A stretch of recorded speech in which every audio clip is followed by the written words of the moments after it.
protection for the men and women who serve to keep us safe. A new federal law just signed before the president left today for vacation will require mental health evaluations for all service members. And it's named after a central Indiana man who took his own life while on leave.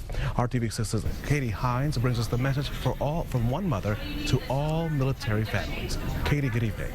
Raphael Jacob Sexton would have turned 27 this month, and he is part of a startling statistic. A new Pentagon report shows that in the first 6 months of the year, more than 220 men and women who wear or have worn the uniform committed suicide. At age 21, the only thing bigger than Jacob Sexton's smile was his heart. He joined the National Guard after graduating from high school in Randolph County. He worked full-time at Camp Atterbury and served in Iraq before going to Afghanistan. One of his sergeants was called to active duty, and he had never been there before. And so Jacob told me, I'll go with you. His mother, Barb, remembers one of the first things Jacob said when he returned home from that deployment in 2009. He said, we're going to go to Goodwill and get coats for the kids in Afghanistan. Little did she know that would be one of the last moments she'd share with her son.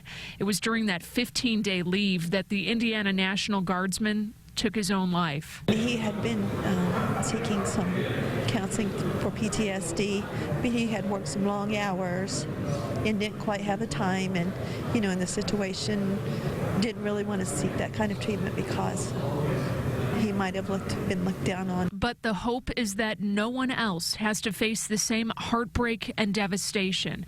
Legislation named after Jacob Sexton will require annual mental health assessments for all service members, active duty, guard, and reserve. It will require the Pentagon to evaluate existing mental health services and find ways to improve them. He won't be forgotten. I've talked to a lot of mothers that are afraid their children won't be forgotten. Jacob won't be, and their children won't be forgotten now either.